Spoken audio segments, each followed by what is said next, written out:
सुंदरगढ़ एक बहुत ही सुंदर और खुशहाल गांव था। गांव की सुंदरता देखते आंखें नहीं थकती थी। गांव में सभी लोग एक दूसरे से मिलजुल कर रहा करते थे। इस गांव में भोला अपनी पत्नी और एक 9 वर्ष के बेटे के साथ रहा करता था। भोला खेती करता, जिससे कि उनका गुजारा हो रहा था। अरे शांति, जल्दी से खाना बांध दो। मुझे खेत पर जाने के लिए ऐसे भी देर हो रही है। और राहुल अभी सोकर उठा है या नहीं? शांति एक पोटली में खाना लेकर जल्दी से भोला के पास आती है। ये लीजिए, आज मैंने आपकी मनपसंद गोभी की सब्जी रखी है। अब ना कहना कि तुम मेरे पसंद की चीज नहीं बनाती हो। वाह वाह, क्या बात है। गोभी की सब्जी की सुगंध तो बहुत ही अच्छी आ रही है। चलो ठीक है, अब मैं चलता हूँ। मुझे वैसे भी काफी देर हो चुकी है। इसके बाद भोला कुदाल लेकर अपने खेत की ओर निकल जाता है। रास्ते में भोला को उसके 2 दोस्त शंकर और संतोष मिल जाते हैं। अरे भोला भाई, आज खेत पर जाने के लिए काफी देर हो गई। क्या बात है, आज भाभी ने खाना देर से बनाया था क्या? हाँ भाई, तुम बिल्कुल सही समझे। लेकिन तुम दोनों यहाँ पर खड़े होकर क्या चर्चा कर रहे हो? तुम्हें आज काम पर नहीं जाना है क्या? नहीं नहीं, ऐसी कोई बात नहीं है। हमें काम पर जाना है, लेकिन इस बार गांव में जोड़ों की ठंड पड़ने वाली है, तो हम दोनों बस उसी पर चर्चा कर रहे थे। ठंड तो हर साल गिरती है, तो इस बार इतना चिंता करने वाली कौन सी बात है? कहीं तुम दोनों इस बात के लिए चिंता तो नहीं कर रहे हो कि तुम्हें ठंड में नहाना पड़ेगा? यह बोलकर भोला जोर जोर से हंसने लग जाता है। अरे नहीं भोला भाई, इस बार हमें ऐसा सुनने में आया है कि इस बार गांव में खून जमा देने वाली ठंड गिरेगी। तुम्हें तो पता ही होगा, पिछले वर्ष ठंड के कारण गांव से 6 लोगों की मृत्यु हो गई थी, और इस बार तो पिछली बार से भी ज्यादा ठंड गिरने वाली है, तो पता नहीं क्या होगा। हाँ, और हमारे पास इतने पैसे भी नहीं है कि हम मोटे मोटे कंबल और रजाई खरीद सके। मुझे तो बस अपने परिवार की चिंता है। पिछली सर्दी हमने बहुत ही मुश्किल से बिताया था।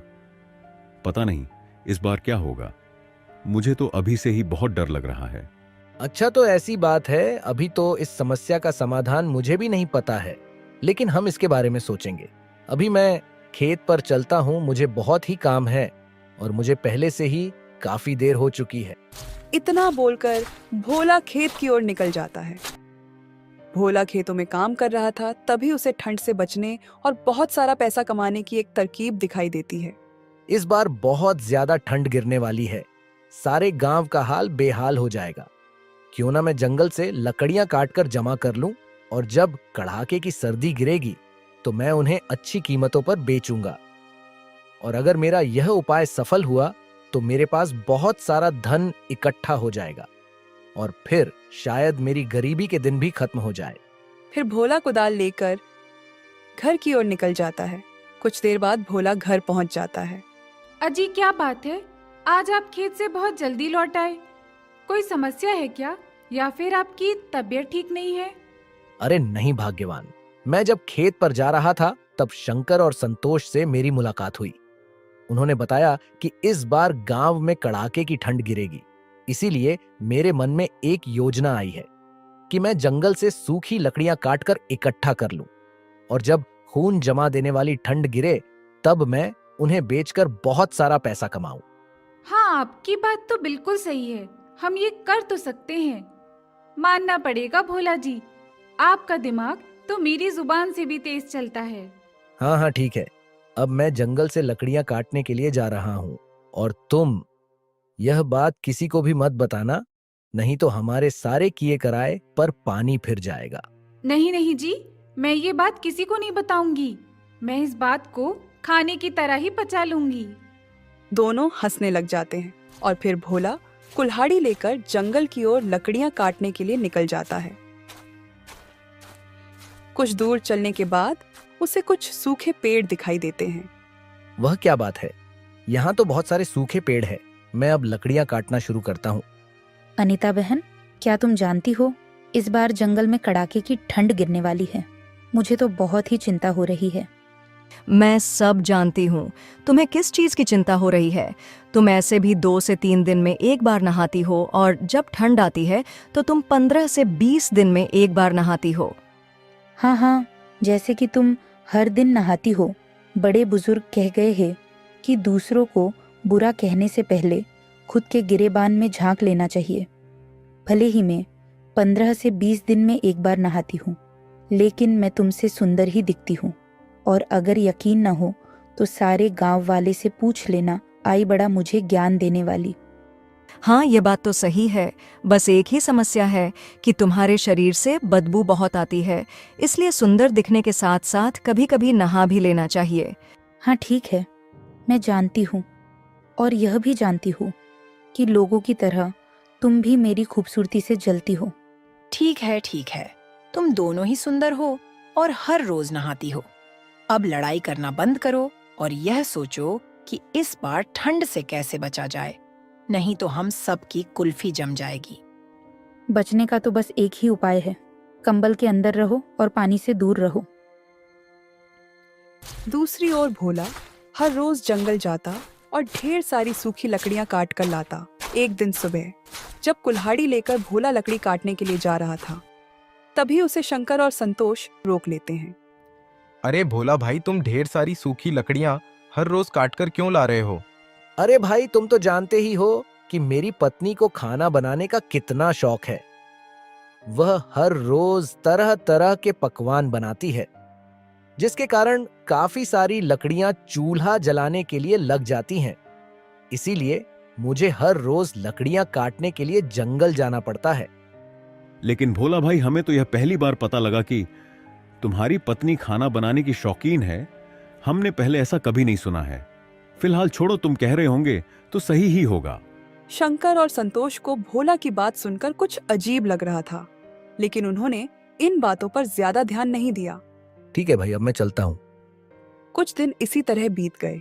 भोला जंगल जाता और सूखी लकड़ियां काट कर लाता। अब उसके पास बहुत सारी लकड़ियों का भंडार हो गया था। कुछ ही दिन बाद गांव में ठंड गिरना भी शुरू हो गई थी। भोला अपने घर के बाहर एक बोर्ड लगा देता है, जिसमें 1 किलो लकड़ी की कीमत 5 रुपए लिखी थी। जब सभी गांव वाले वह बोर्ड देखते हैं तो उन्हें भोला की सारी चतुराई का पता चल जाता है कि वह क्यों हर रोज सूखी लकड़ियां काटने जंगल जाता था। भाई, क्या तुमने भोला के घर के बाहर वह बोर्ड देखा जिसमें 1 किलो लकड़ी की कीमत 5 रुपए लिखी थी? भोला ने बहुत ही चतुराई दिखाई है।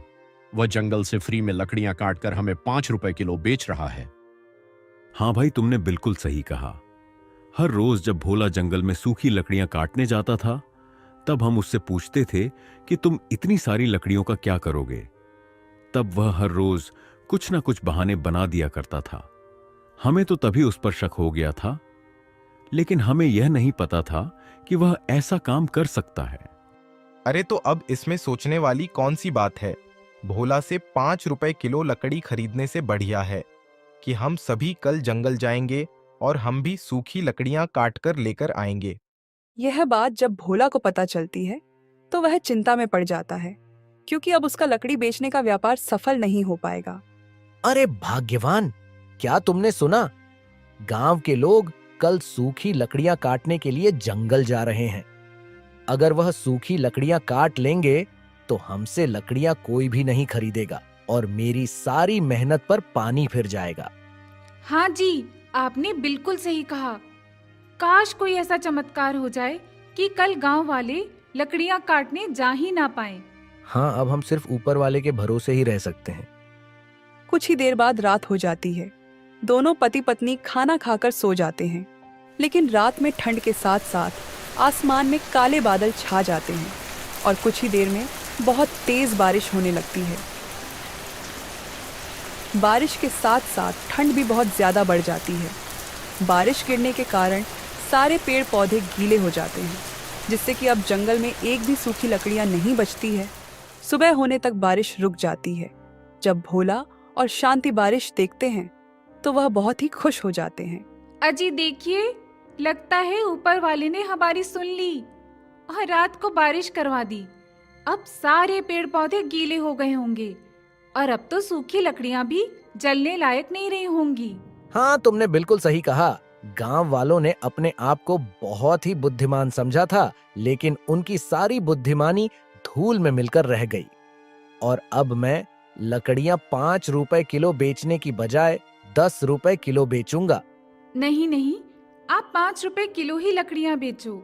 अगर हम 10 रुपए किलो लकड़ियां बेचेंगे तो ये सीधे सीधे लोगों को लूटना हो जाएगा। ऊपर वाले ने आपकी मेहनत को बचाने के लिए बारिश करवा दी और अब आप इसका गलत फायदा ना उठाएं। मेरी आपसे विनती है कि आप लकड़ियों का दाम 5 रुपए किलो ही रखें। मैं लकड़ियों का दाम 5 रुपए किलो ही रखता, लेकिन गांव वालों ने अपनी चतुराई दिखाकर अच्छा नहीं किया और रात को जो बारिश हुई है वह ऊपर वाले का संदेश था कि गांव वाले को सबक सिखाया जाए। इसीलिए मुझे तुम्हारे राय की कोई जरूरत नहीं है। मैं लकड़ियां 10 रुपए किलो ही बेचूंगा। अपने पति की यह बात सुनकर शांति को बहुत ही दुख होता है और भोला अपने घर के बाहर लगे बोर्ड को बदल देता है और उसमें 10 रुपए किलो लकड़ियों का दाम लिख देता है। यह देख गांव वालों को बहुत ही गुस्सा आता है, लेकिन वह कुछ नहीं कर सकते थे। देख रही हो सुमन बहन, गांव में कितनी ज्यादा ठंड पड़ रही है। हमारे पास तो थोड़ी सी ही लकड़ियां हैं। हम इसे ही जलाकर इस ठंड से राहत पाने की कोशिश कर रहे हैं। हाँ, तुमने बिल्कुल सही कहा आरती बहन। हमारे पास तो थोड़ी भी लकड़ियां नहीं है, इसलिए हम तुम्हारे घर आग की गर्मी लेने आए हैं। क्या तुम्हें पता है, आरती बहन जब ठंड की शुरुआत हुई थी तब भोला ने लकड़ियों का दाम 5 रुपये किलो रखा था, लेकिन जब ठंडियां बढ़ चुकी है तो उसने लकड़ियों का दाम 10 रुपया किलो कर दिया है। वह सरासर लोगों को लूट रहा है। तुम्हारी बात बिल्कुल सही है शंकर भाई। हमने जंगल से सूखी लकड़ियां काटने का विचार किया था, लेकिन रात में ही बहुत तेज बारिश हो गई, जिसके कारण सारी सूखी लकड़ियां अब गीली हो गई हैं। ऐसा लगता है कि ईश्वर भी भोला के ही साथ है। अब हम चाहकर भी कुछ नहीं कर सकते हैं। अब हमें अगर और लकड़ियां चाहिए तो हमें भोला से 10 रुपए किलो लकड़ियां खरीदनी पड़ेगी, क्योंकि आग ही हमें इस जानलेवा ठंड से बचा सकती है। फिर सभी मायूस और लाचार होकर बची खूंची लकड़ियों से आग तापते हैं। दूसरी ओर भोला का लकड़ी बेचने का व्यापार बहुत ही अच्छा चल रहा था। सभी गांव वाले उससे ही सूखी लकड़ियां खरीद रहे थे और उसकी बहुत ही अच्छी आमदनी हो रही थी। धन के साथ साथ उसके अंदर घमंड भी आ गया था। एक दिन उसके पास एक बुजुर्ग महिला आती है जो कि ठंड से बहुत ही कांप रही थी। बेटा, मुझे बहुत तेज ठंड लग रही है। दया करके मुझे थोड़ी सी लकड़ियां दे दो, मगर मेरे पास तुम्हें देने के लिए पैसे नहीं हैं। माफ करिएगा माँ जी, मैंने खून पसीना एक करके यह लकड़ियां जंगल से काटी है, इसीलिए मैं ये आपको मुफ्त में नहीं दे सकता। अगर आपके पास पैसा है तो लकड़ियां ले जाइए, वरना आप यहाँ से जा सकती हैं। नहीं नहीं बेटा, ऐसा मत कहो। मुझे बहुत तेज ठंड लगी है और मेरे पास गर्म कपड़े भी नहीं हैं। अगर तुम मुझे लकड़ियां नहीं दोगे तो शायद इस ठंड में मैं जिंदा नहीं बच पाऊंगी। दया करके मुझे थोड़ी सी लकड़ियां दे दो। ऊपर वाला तुम्हें हमेशा खुश रखेगा। अरे माँ जी, ऊपर वाले ने मुझे ऐसे ही बहुत खुश रखा है। मुझे आपकी मुफ्त की दुआओं की कोई जरूरत नहीं है। मैं आपको मुफ्त में लकड़ियां नहीं दूंगा। आप मेरा समय व्यर्थ ना गवाएं। आप यहाँ से जा सकती हैं। बूढ़ी औरत बहुत ही निराश मन से वहां से चले जाती है। भोला के पास पैसे के साथ साथ अहंकार भी आ गया था और उसे शायद यह पता नहीं था कि अहंकार ही इंसान के अंत का कारण होता है। अगले दिन भोला को किसी काम से दूसरे गांव जाना था। अगली सुबह भोला शांति से कहता है, मेरी बातों को ध्यान से सुनो। मैं किसी जरूरी काम से दूसरे गांव जा रहा हूँ। लकड़ी बेचने का काम तुम आज के लिए संभाल लेना, और याद रहे किसी को भी मुफ्त में एक भी लकड़ी का टुकड़ा मत देना। आप लोगों पर इतना अत्याचार कर रहे हैं, मुझे ये बिल्कुल भी सही नहीं लग रहा है। अभी भी मौका है, हमें पैसे कमाने के साथ साथ दुआएं भी कमानी चाहिए। आप मेरी बात को मान लीजिए और लकड़ियों की कीमत कम कर दीजिए, ताकि सभी इस जानलेवा ठंड से बच सके और हमारा भी थोड़ा मुनाफा हो जाए। अब मेरे दिन इतने भी कमजोर नहीं हैं कि मैं तुम्हारी बातें सुनूं। मैं जितना बोलता हूँ बस तुम उतना ही करो। तुम्हें अपना दिमाग चलाने की कोई जरूरत नहीं है, नहीं तो अच्छा नहीं होगा। अपने पति की ऐसी कड़वी और क्रोधजनक बातें सुनकर शांति इसके आगे कुछ भी नहीं बोल पाती है। लेकिन वह मन ही मन यह समझ जाती है कि विनाश की घड़ी नजदीक है।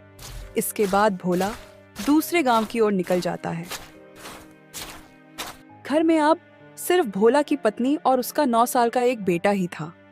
शांति घर के बाहर बैठकर आग ताप रही थी और उसका बेटा राहुल घर के अंदर खेल रहा था। राहुल को बहुत ही ठंड लग रही थी और राहुल अभी बहुत ही नादान था। मुझे कितनी ठंड लग रही है। माँ तो बाहर आग की गर्मी ले रही है। यहाँ जो पिताजी ने सूखी लकड़ियाँ रखी है, मैं भी उसमें आग लगाकर आग ताप लेता हूँ। राहुल बहुत ही नादान था। वह यह नहीं जानता था कि एक लकड़ी में आग लगाने से सारी लकड़ियां जल जाएगी। राहुल एक लकड़ी में आग लगा देता है। लकड़ियां सूखी थीं, इसलिए तुरंत ही सारी लकड़ियों में आग लग जाती है। देखते ही देखते उनका घर जलने लग जाता है। शांति बाहर खड़े होकर रोते हुए सिर्फ तमाशा देखते रह जाती है, क्योंकि घर के अंदर जाने का कोई भी रास्ता नहीं था। पूरे घर में भयंकर आग लग चुकी थी और कोई भी गांव वाला आग बुझाने के लिए नहीं आया, क्योंकि भोला ने सब पर थोड़े से पैसे के लिए अत्याचार किया था। उस आग में भोला का बेटा राहुल भी जलकर मर जाता है। कुछ घंटे बाद घर जलकर राख में बदल जाता है। जब भोला घर वापस आता है तो शांति उसे सारी कहानी बताती है। यह सुन भोला बहुत ही रोने लग जाता है और उसे अपनी गलती की सजा मिल जाती है।